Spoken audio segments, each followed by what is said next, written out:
আমার মেয়েও বলছে না একদম দারুণ হয়েছে, তাই বলছে খুব সুন্দর বসেছে। হ্যালো বন্ধুরা, কেমন আছেন সবাই?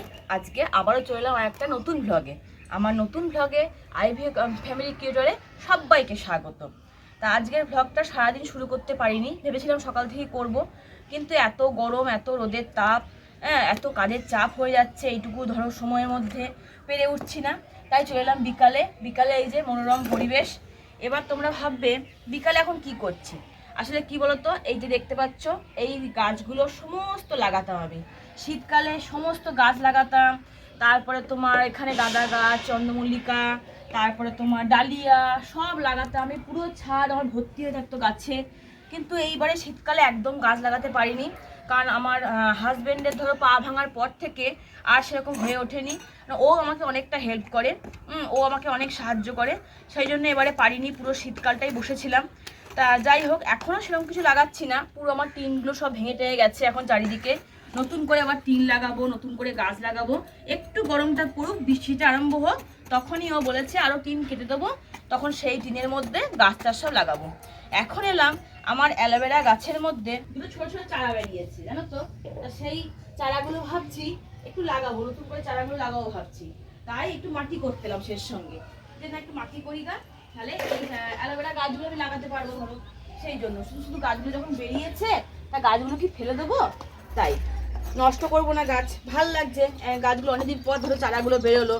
সেই এই বিকালের মনোরম পরিবেশে চারিদিকে কোকিল ডাকছে, রোদটা এখন একদম পড়ে গেছে, নাহলে এই ছাদে রোদে বসা যেত না, এত গরম। সেই সঙ্গেই আমার এই ব্লগটা শুরু করলাম তোমাদের সাথে। কাজ বিকাল থেকে শুরু করলাম, তারপরে ধরো সন্ধ্যে জ্বালতে যাবো, কি করছি না করছি, সন্ধ্যে জ্বালবো, মাধবকে ধরো শোয়াবো, তাকে একটু ভোগ দেবো, সেইগুলো সব তোমাদের সঙ্গে শেয়ার করব। তাই আজকে ব্লগটা বিকাল থেকে শুরু করলাম। ও বন্ধুরা, আমার ব্লগ কেমন লাগছে কমেন্টের মাধ্যমে জানাতে ভুলো না কিন্তু। এই ছোট ছোট ব্লগ আমি সারাদিন টুকটাক কি করি না করি তোমার সঙ্গে নিয়ে আসছি, তোমার সঙ্গে শেয়ার করছি, আমাদের কমেডি ভিডিও তোমার সঙ্গে শেয়ার করছি, সেটাও বলতে ভুলো না কিন্তু। মাটিগুলো কি বলতো বন্ধুরা, একদম নষ্ট হয়ে গিয়েছে। আসলে প্রতিবার কি করি, সার টার দিয়ে মাটিগুলো সুন্দর করে করি, তো তার জন্য এবারে মাটিগুলো ধরো যত্ন করা হয়নি, তারপরে মাটিগুলো পুরো ঢেলা পাকিয়ে গেছে, মাটিগুলো পুরো নষ্ট হয়ে গেছে। জানি না গাছ হবে কিনা, যদি অ্যালোভেরা গাছটা লাগানোর পর দেখি যে গাছ হয়েছে, সেটাও তোমাদের সঙ্গে নিশ্চয়ই শেয়ার করব। এই যে বস্তা দেখো, আমার এক বস্তা কেমন সার রাখা আছে, দেখো দেখো এক বস্তা সারও পুরো নষ্ট হয়ে গেল। দেখো কেমন গাছ বেরিয়ে বস্তাটা কি দশা হয়েছে, দেখো এইখানে আমার পুরো দেখো কি সুন্দর সার ছিল, পুরো নষ্ট হয়ে গেছে।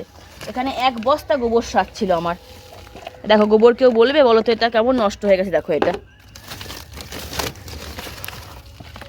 শুধু এক বছর আমার যত্ন না করাতে সব নষ্ট হয়ে গেল। এই যে আমার দুটো টবে ছোটো ছোটো মাটি রেডি করে নিলাম, কারণ যেহেতু ধরো অ্যালোভেরা গাছ দুখানা বেরিয়েছে, তাই দুটো টব ঠিক করলাম এখন আপাতত। এগুলো সব থাকুক, এখন আবার শীতকাল পড়ুক, তখন আবার গাছ লাগাবো, তখন তোমাকে আমাদের ছাদের বাগান নিশ্চয়ই দেখাবো। তা যথারীতি এই গাছগুলোকে তুলবো, এই যে দুটো গাছ বেরিয়েছে সেগুলোকে তুলবো, একটু জল দিই বলো তার আগে। দেখো বন্ধুরা, এই হচ্ছে আমার রজনীগন্ধা গাছ। এই টবগুলোতে এই যে 4টে টব তোমরা দেখছো, এই 4খানা টবের থেকে আরও মনে হয় আমার 4টে না 6টা বোধহয় আরও রজনীগন্ধা গাছ ছিল। সব গাছ কটা মরে নষ্ট হয়ে গেল, জানো তো, যত্ন করতে পারলাম না, নষ্ট হয়ে গেল। এখন দেখছি আবার এই 4টে থেকে নতুন গাছ বেরিয়েছে, তাই একদিন ঠিক করলাম এগুলোকেও সব মাটিগুলো তুলবো, রজনীগন্ধা গাছ কটাকে আবার নতুন করে বসাবো। চলো দেখি উঠতে পারে নাকি এগুলো। কি করবো গো, মাটিটা খুঁড়বো নাকি গো বন্ধুরা?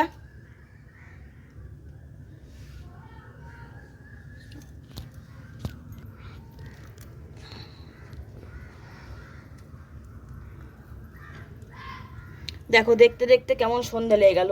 ভাবলাম আরেকটু আগে ছাদে আসবো, কিন্তু এত ছাদে রোদ ছিল, উঠে আসতে পারলাম না, তাই একটু দেরি হয়ে গেল আসতে। আবার এলাম তো দেখো সূর্যও ডুবে গেল, সন্ধ্যে দেওয়ার টাইম হয়ে গেল।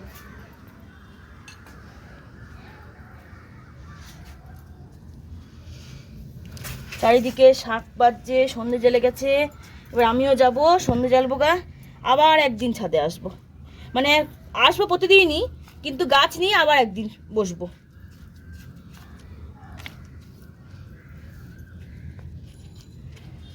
দেখো দেখছো দেখছো আমার মেয়ের কাণ্ড দেখছো, ওকে একটু ক্যামেরা ধরতে বলেছি বলে ও খেলা করতে লাগলো। ভালো লাগে মাটি ঘাটতে। বলছে ভালো লাগে মাটি ঘাটতে। ছোট ছেলে পেনে যাবে কোথায় বলো? আমি ছোট ছেলে নই। বলছে আমি ছোট ছেলে নই, বড় হয়ে গেছি। বড় হয়ে গেছি।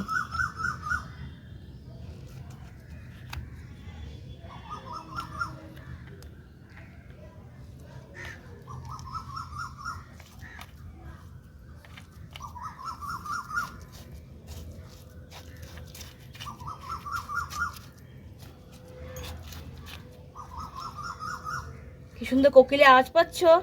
দেখো কি সুন্দর কোকিল ডাকছে। তারাও সব সন্ধ্যেবেলা ঘরে ফিরছে, এখন এটার বাসায় ফিরছে। এই গাছটা থেকে এইখানে পেছন দিকে হ্যাঁ। ও দেখো পাখিরা, দেখো কি সুন্দর তারা নিজেদের বাসায় ফিরছে। উড়ে গেল কাক। প্রত্যেকটা পাখি দেখো নিজের বাসায় ঘরে ফিরছে।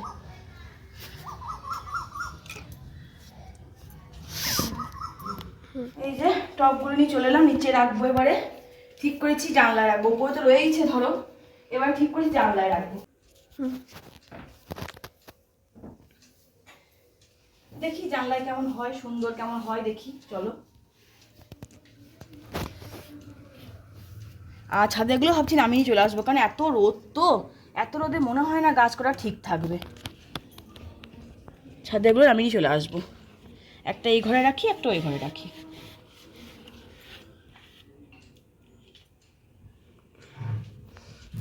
লাইট অফ করেছিলাম, চারিদিকে খুব আদুলে পোকা হয়েছে জানো। এটা অফ করে দিলাম, পরে হচ্ছে। ট্রাই করে দাও। দরজা জ্বালি।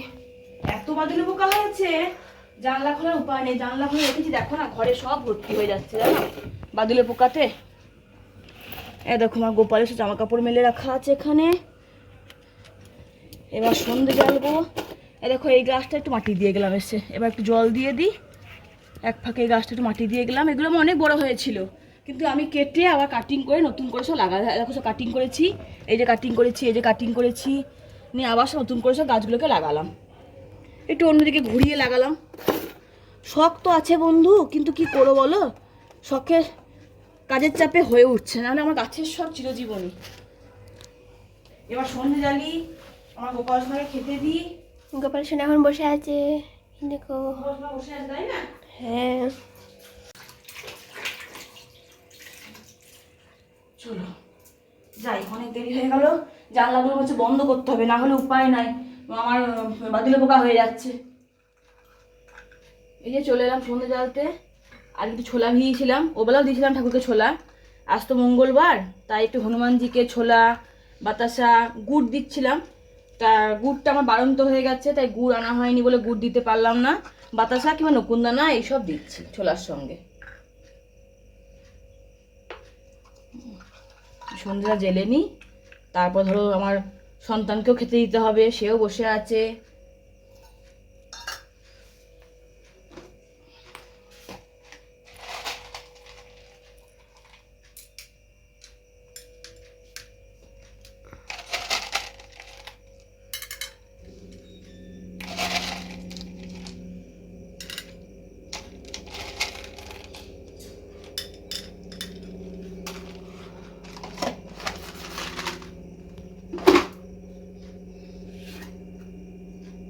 আমি তুলসী তুলে রেখে দিয়েছি আগে থাকতেই, মানে কোন দিন ধরো কি বার পড়বে, সব বার তুলি না।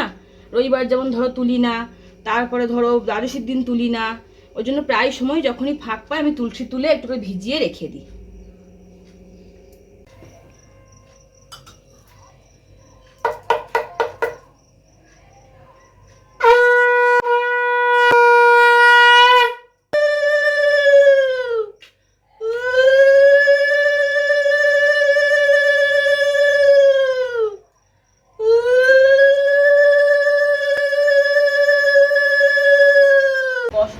আর শরীরে মধ্যস্থ আমায় কষ্ট দেয় এইসব লোকেরা।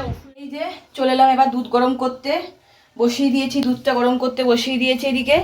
আর এদিকে সব গ্লাস টাস রেডি করছি মেয়েটাকে দুধ দেবো বলে। সেই সঙ্গে দেখি ও পড়তে বসছে নাকি, কি করছে না করছে। শোনাই, দুধটা গরম হয়ে গেলে ওকে দুধটা দিয়ে দেবো, বিস্কুট দিয়ে দেবো। এমা কি খুঁটো খুঁটো করছিস বলতো, চলো দেখি। এমা ওই দেখো তুই কি করছিস এখানে, ও বাবা, আরে কি করছিস রে? চামচ নিয়েছে, দেখো কাঁচের বাটি বার করেছে। ও বাবা, কি করছিস তুই? ফ্রিজ খুলছে, এই দেখো কি বার করছে ও। ও বাবা, নিজের হাতে দই পেতেছে, খেতে তো হবেই। দেখো বলছে দই পেয়েছে, দই খেতে হবে। আরে দুধটা খেতে হবে তো নাকি? দুধ পরে খাও। দেখছো আমি দুধ বনভিটা সব বার করে রেডি করে রাখলাম, এখন ও দই বার করছে। আরে সন্ধ্যে লেগে গেছে বাবু। বলছে না। কালকে সকালে খেয়ে নেবো, উঠে দিয়ে কি আছে দুধটা। আসলে কি বলতো, গরম পড়েছে তো আমি একটু দই মাঝে মধ্যেই পাতি। হ্যাঁ, আমার মায়ের হাতে দইটা খেতে বেশি ভালো লাগে আমার। দেখছো কি বলছে? দেখো দই পেতেছি, দেখো কি সুন্দর দই বসেছে। তোমাদেরকে দেখাই বন্ধুরা, শেয়ার করি একটুখানি। এই যে দই পেতেছি, দেখো কি দারুণ বলো। দেখছো দেখছো দইটা খুব ভালো বসেছে কিনা বলতে পারবো না, কালকেই রাতে দইটা পাতলাম। তা আমার মেয়ে বলছে হ্যাঁ মা খুব ভালো বসেছে, ভালোই চাপ বসেছে। চাপ হয়েছে একদম। আসলে কি বলতো, গরম পড়েছে তো এখন, টক দই মাঝে মধ্যে খাই, তবুও চেষ্টা করি একটু করে মিষ্টি দই করার। মিষ্টি দই খেতেও ভালোবাসে ও, তারপরে ওর বাবা মিষ্টি খেতে ভালোবাসে একটু করে। দেখো সন্ধ্যেবেলা এখন দই নিয়ে চলে এলো, খেতে শুরু করলো দইটা। দেখছো ঠান্ডা লাগবে না বলতো? আর একটু পরে খাবি, ফ্রিজ থেকে বের করে খাস না এখনই ভালোই ঠান্ডা আছে। তাহলে। দেখো দই জল খেয়ে নাও, গরম গরম জল খেয়ে নাও। বলছে গরম গরম জল খেয়ে নেবো। এই গরমে বলো তো, এই গরমে এখন এমনি করে দই বার করে বসে থাকলো, তাহলে আমি যে এখানে দুধটা গরম করছি, বলছি দুধ বনবিটা এখন কিছু খাবো না, কালকে রুটি দিয়ে খেয়ে নেবো। আমাকে তাই বলছে, রুটি দিয়ে দুধটা দিয়ে দিও, খেয়ে নেবো এই বলছে। এখন দই বার করে খেতে লাগলো।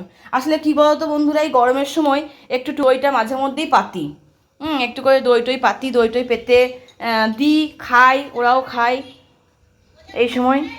ওরা বাপ্পি দুজনেই খেতে ভালোবাসে। এই যে বসে পড়েছে এখন আমার মহারানী দই খেতে, ভালো লাগে। আবার তোমাদের সাথে পারলে কোন দিন অবশ্যই আমি দই পাতা রেসিপিটা তোমার সাথে শেয়ার করবো।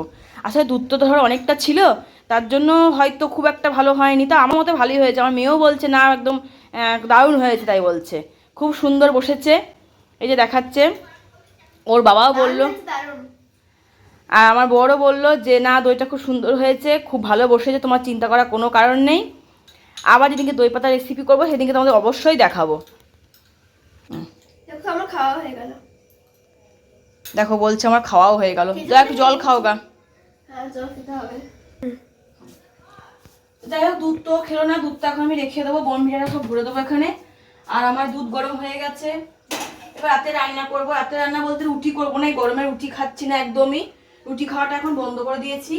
ভাত আছে, ঠান্ডা জলে ছাকা ভাত, ওই খেতে বেশি পছন্দ করছে, আমরা সবাই তাই খাচ্ছি। এবার হয় একটু আলু ভাজবো, নাহলে মসুর ডালে একটু বড়া ভাজবো, ছাতু মাখবো, একটু ডিম ভুজিয়া বা ডিম ভাজা করবো, কিছু একটা করবো। তারপরে তখন আবার রাতের ভাতের আয়োজন করব।